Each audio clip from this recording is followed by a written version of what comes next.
Gue bisa ngambil semua perusahaan gue sekarang, bikin gue jadi gak punya duit sama sekali lagi, tapi gue bisa ngebuat lagi gitu. Gue akan bisa bikin lagi gitu, karena gue tahu caranya gitu. Bukan cuma luck doang gitu faktornya. Gue punya skillnya, punya knowledge-nya, punya network-nya, punya orang yang bisa ngebantuin gue, punya kredibilitasnya, banyak lah. Itu modal kan gitu. Jadi sebenarnya kalau modal duit tuh satu faktor dari banyak banget lah gitu. Tapi kalau misalnya lo belum punya modalnya sekarang, maksudnya modal dalam sisi duitnya, cari dulu modal yang lain gitu. Kayak gue bilang, bikin bisnis nih kadang kayak lu ngeliat rumah gede gitu di Menteng, terus lu bilang, ah gue bisa nih kayaknya punya rumah kayak gini gitu. Tapi lu nggak tahu cara bikin rumah gimana.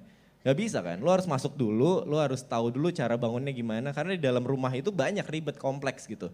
Kayak misalnya gue bikin humans gitu, ya humans jualannya parfum. Mungkin kesannya kayak bisnisnya tuh gampang, ya udah gue pakai apa namanya OEM, order dari vendor, gue jualan gitu. Tapi kan di dalamnya nggak sesimpel itu men. Di dalamnya ada HR yang ada HRD, ada human resource, ada finance, ada gue harus belajar leadership, gue harus belajar manajemen yang lain, operasional, warehouse segala macam tuh ribet gitu. Jadi kalau misalnya gue juga agak sedikit nggak setuju kalau lu fresh graduate nggak punya pengalaman, bukan second generation, bokap lu bukan owner dari apa namanya perusahaan konglomerat, terus habis itu langsung bikin bisnis gitu. Itu juga agak juga gitu.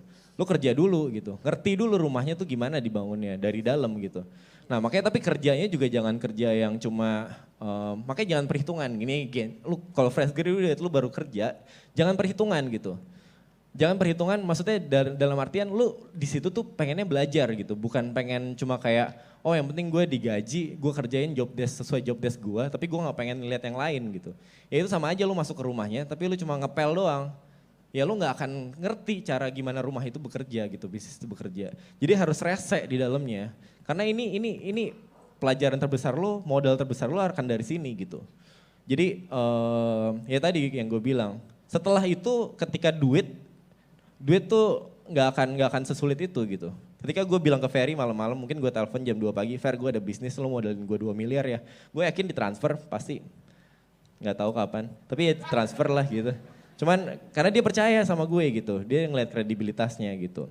Jadi itu modal lah ya gitu, jadi ya gitulah ya dari gue paling. Tepuk tangan dulu.